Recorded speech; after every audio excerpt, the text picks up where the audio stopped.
ఓం నమో భగవతే శ్రీ రమణాయ. చాలా సంతోషం నాయన.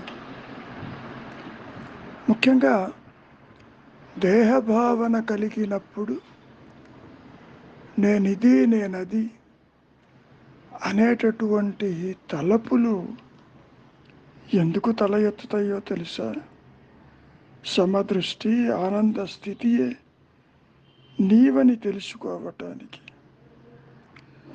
అంటే ఇటువంటి శృతివాక్యాలు ఈక్వానిమిటీని, సమదృష్టిని పెంపొందించటానికి అని మనం ఈ మాయలో చెప్పుకోవచ్చు.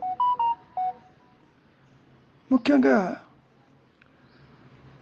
చేరవలసింది, పొందవలసింది, అనుభవానికి రావలసింది ఒకటే ఒకటి ఉంటుంది, గమ్యం. అది శాశ్వతం. గమ్యం అది మనకు మునిపే ఉండి ఉండవలే. అంటే ఇక్కడ ఒక విషయాన్ని గుర్తుపెట్టుకోండి.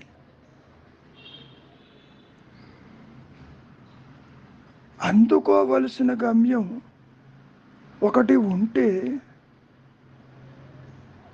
అది శాశ్వతం కాదు సుమా. గమ్యం అంతకు ముందే ఉండి ఉండాలి. ఇది కొంచెం సూక్ష్మంగా పరిశీలిస్తేనే తప్ప మనస్సుకి అవగతం కాదు. ఉదాహరణకి, నీవు తెలియని చోటికి ప్రయాణమై వెళుతున్నావు. అది ఎక్కడుందో తెలియదు. అయినప్పటికీ చూడాలన్న తాపత్రయంతో బయలుదేరావు. దాని అర్థమేంటి? నువ్వు చూడదలిసినటువంటి ప్రదేశం ఇంతకు ముందే అక్కడ ఉండాలిగా. నీవు చేరవలసిన ప్రదేశం ఇంతకు ముందే అక్కడ ఉంటే నీవు చేరతావు. అది లేదనుకో, చేరే ప్రసక్తి లేదుగా. రమణ మహర్షుల వారు చిన్నతనంలో అరుణాచల క్షేత్రం వినంగానే ఎలాగైనా దర్శించాలనేటువంటి తపన బయలుదేరింది. మరి సర్వాన్ని వదిలిపెట్టి బయలుదేరాడా లేదా? మరి గమ్యం అక్కడ ఉన్నది కదా, తిరువణ్ణామలై. అది లేకపోతే వెళ్ళేది ఎక్కడికి? ఇక్కడ కూడా నేను ఉన్నాను అన్నటువంటి గమ్యము ఆల్రెడీ ఉన్నది. చేరేదెవరు? నేను దేహం అన్నవాడు ప్రయత్నం చేస్తాడు తన మూలాన్ని తెలుసుకోవటానికి. కాబట్టి అందుకోవలసిన గమ్యం ఒకటి ఉంటే అది శాశ్వతం కాదు కదా. అంటే ఇంతవరకు లేదు, కొత్తగా వస్తుంది అనేది శాశ్వతం కాదు. అందుకని ఏమంటున్నారు మహర్షులు వారు? గమ్యము ఆత్మస్థితి ఇంతకుముందే ఉంది అక్కడ. ఇదిగో వ్యక్తిత్వంతో, పరిమితత్వంతో, అహంకారంతో దాన్ని చేరాలని నీవు చూస్తావు. ఒక్క విషయాన్ని బాగా గుర్తుపెట్టుకోండి. అతి ముఖ్యమైన విషయం చెబుతున్నారు. అది అంటే చేరవలసిన గమ్యము ఆత్మస్థితి, అహంస్ఫురణ. ఈ అహంకారానికి పూర్వమే ముందు సుమా. దేహాత్మబుద్ధి తల ఎత్తక ముందుకు అదే ఉన్నది. లక్ష్యం మన పుట్టుకకు అంటే దేహాత్మబుద్ధి, కర్తృత్వము పుట్టకు పూర్వమే ఉంది కదా. కాబట్టి నీకు కొత్తగా ఏదీ రాదు. వచ్చినట్లుగా అనిపిస్తుంది దేహాత్మబుద్ధి వల్ల. కారణం నీవు కాని దానితో నీ ఉనికి ఏర్పరచుకున్నావు. కాబట్టి ఇది సత్యం అనుకుంటున్నావు. నా స్వరూపం నాకు తెలియదు అంటున్నావు. నీ స్వరూపము అహంకారం పుట్టక ముందే ఉండేది.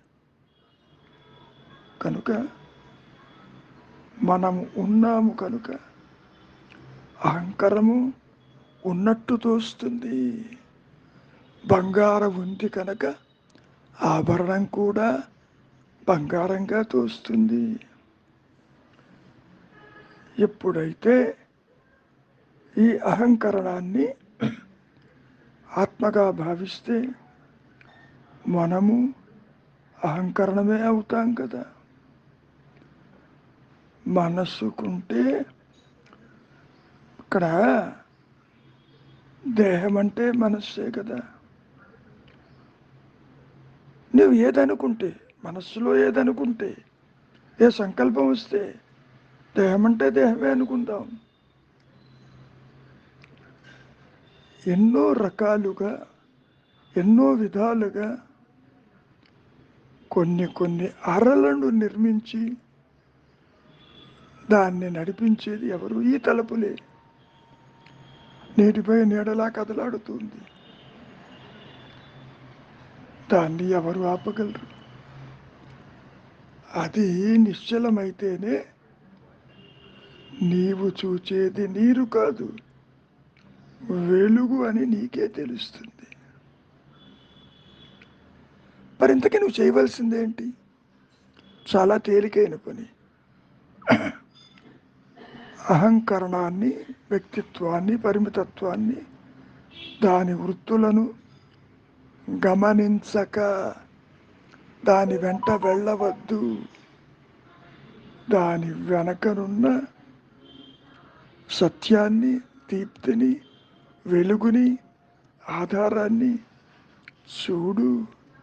చూచే నేను ద్వైతంలో అహంకారమైన, తనకు తానుగా నిలిచి ఉన్న ఆత్మ అయినా మరి రెండూ జ్ఞానమేనని మనం చాలాసార్లు చెప్పుకున్నాంగా. అహంభావనే అహంకరణ. యథార్థమైనటువంటి అహంస్ఫురణ నేను ఉందే, అది మరి ఆత్మే కదా. ఈ విషయం ఎందుకు చెబుతున్నారు? వ్యక్తిత్వము తల ఎత్తక ముందు కూడా అదే ఉన్నది, తల ఎత్తిన తర్వాత కూడా అదే ఉంటుంది.